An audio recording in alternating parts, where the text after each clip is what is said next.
We will discuss a condition called monoclonal gammopathy of undetermined significance, or MGUS.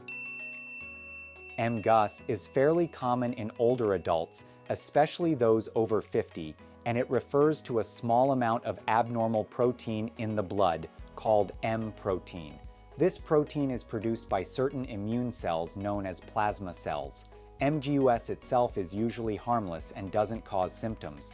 However, in a small percentage of cases, it can progress to more serious blood disorders, like multiple myeloma, which is a type of cancer.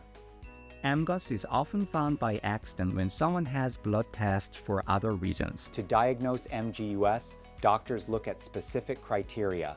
The level of M protein in the blood needs to be below 3 grams per deciliter.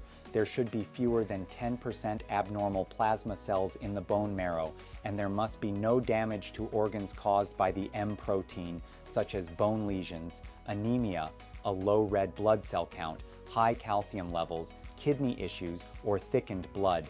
This condition is more common with age, affecting about 3% of white adults over the age of 50, and the risk goes up as people get older. MGUS is also more common in men than women. Additionally, it's about 2 to 3 times more common in Black individuals than in white individuals, and studies suggest that genetic factors might contribute to this difference. There are 3 main types of MGUS, each of its own potential risks for progression. Non-IgM MGUS is the most common type and involves IgG, IgA, or IgD proteins. This type can sometimes progress to multiple myeloma or related conditions. IgM MGUS involves a different protein type and can lead to a condition called Waldenström macroglobulinemia, a specific type of blood cancer, or, less commonly, lymphoma. Light chain MGUS produces only part of the antibody protein, known as light chains, and this type can sometimes progress to light chain multiple myeloma or amyloidosis, where abnormal proteins build up in various organs. Although most people with MGUS will never develop a serious condition, there is a small risk of progression. On average, about 1% of people with MGUS per year may develop a more advanced blood disorder like multiple myeloma. Because of this, doctors usually recommend regular checkups with blood tests to monitor for any changes that might suggest progression. Research shows that MGUS and related conditions like multiple myeloma can run in families. This means that close relatives of people with MGUS or myeloma have a higher risk of developing these conditions themselves.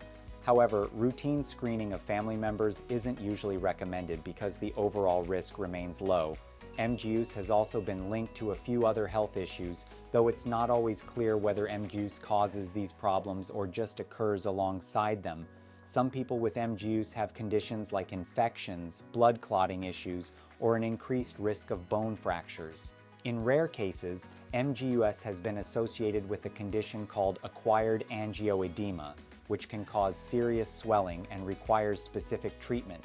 If you have MGUS, your doctor will likely suggest regular checkups to keep an eye on your M protein level and other health indicators. Since MGUS doesn't usually cause harm on its own, it doesn't require treatment.